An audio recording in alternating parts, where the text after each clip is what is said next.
4,000 years ago, in the cradle of civilization, the mighty King Gilgamesh built the great city of Uruk. Its walls stood higher and stronger than any in Mesopotamia. Its craftsmanship surpassed all others. And at the base of its gates, at the foundation of the city walls, there lies a stone of lapis lazuli. It is here that the story of Gilgamesh is carved. Gilgamesh, 1/3 human and 2/3 god, the strongest superhuman that ever existed. It was he who in his glory built the great walls of Uruk to keep his people safe from outside forces, but not from himself. He oppresses his people, and so they cry out to the sky god Anu. In response, Anu creates the wild man, Enkidu, to plague Gilgamesh's city. The wild man begins to attack the shepherds, killing their livestock and depriving them of food. Complaints are brought before Gilgamesh to a test of strength. Should Gilgamesh be unable to pass Enkidu and enter the temple, then he must give up his right.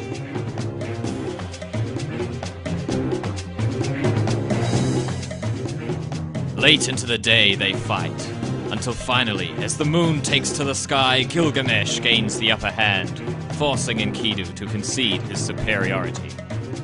The wise king, however, honors Enkidu's wishes, and they return to his palace as friends.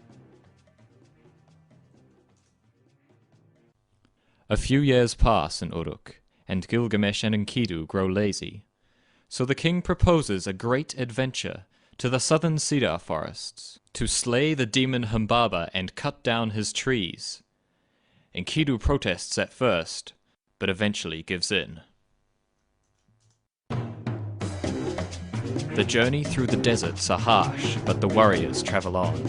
Each night, Gilgamesh dreams terrible dreams. In the first, he sees Enkidu lying still in bed. When he awakes, Enkidu tells them that it means they shall be victorious in their coming battle, and return home safely. In the second, he sees a giant man whose flesh is made of stone, his huge fist wrapped around Gilgamesh's waist. Again, Enkidu claims it is a good omen, and that Gilgamesh's legacy will be lifted to the heavens. Into the glorious cedar forest they stride, and before their strong axes, the trees begin to fall. The ferocious Humbaba, half demon, half ogre, hears the crashing and falls upon the king.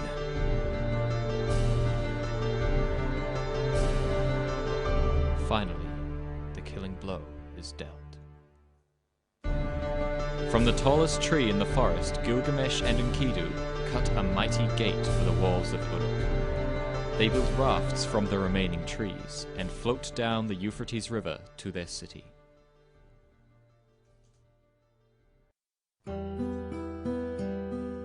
Upon their return to Uruk, however, Enkidu falls ill. This time it is the wild man who is plagued by frightening dreams.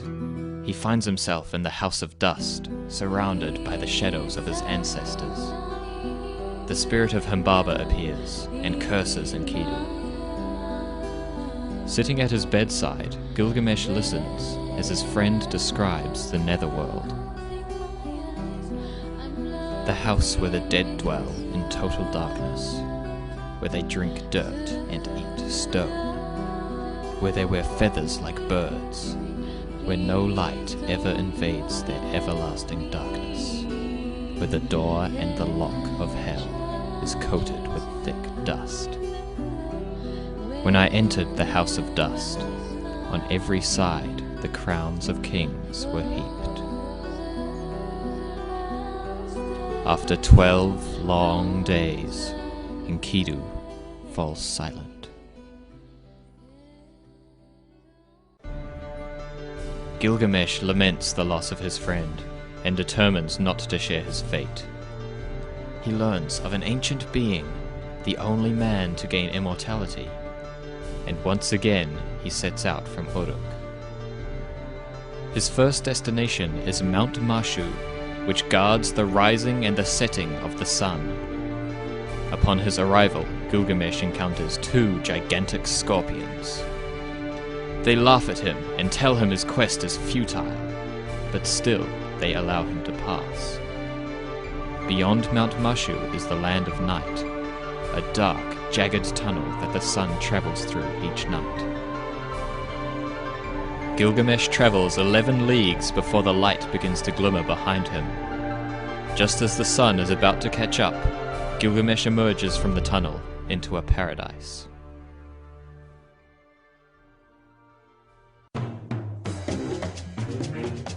From atop a hill overlooking the waters of death, Gilgamesh sees the boat that will carry him to his final destination. But blocking his path are two huge stone creatures sleeping on the shore.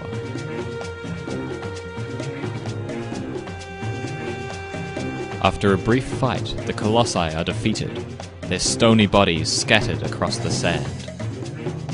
The king notices an old man bent over a tall walking stick, his figure draped in black. The man introduces himself as Urshanabi, the boatman, and scolds Gilgamesh for killing the giants, who are the only creatures capable of touching the waters of death. 300 trees are demanded of Gilgamesh, and from these trees 1,000 oars, for each one will dissolve upon contact with the water. Gilgamesh sets to work, and by the next morning the oars are complete. Urshanabi pushes the boat out into the waters, and the pair are soon encompassed by mist and shadow.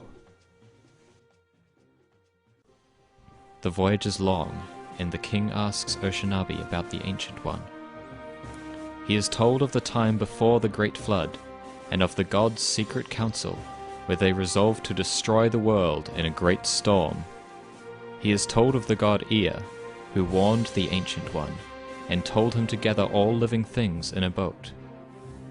He is told of the storm, and how when the black clouds arrived, even the gods were frightened.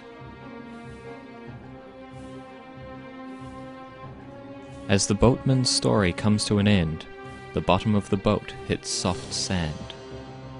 The mist parts to reveal an island, deserted apart from a small cottage. At the door waits the Ancient One. In exchange for eternal life, the Ancient One challenges Gilgamesh to stay awake for 6 days and 7 nights. But as soon as he finishes speaking, Gilgamesh falls to the ground in a deep sleep. The Ancient One goes inside and asks his wife to bake a loaf of bread for each day the king sleeps. Time passes, and when Gilgamesh awakes, he denies sleeping. The Ancient One shows him the loaves of bread laid out before him, each in its own state of decay. Gilgamesh is distraught, his opportunity for immortality lost. He begs the Ancient One for another chance. He tells the king of a plant, hidden at the bottom of the ocean, that will restore Gilgamesh's youth. Back the king travels, across the waters of death, through paradise and the land of night. He ties stones to his feet and marches down into the depths of the ocean. He emerges hours later with the plant and collapses on the shore. While he sleeps, a snake moves down from the dunes and eats the plant. Its skin is shed and its body revitalized. When Gilgamesh awakes, he sees the snake reborn and knows his hope is lost.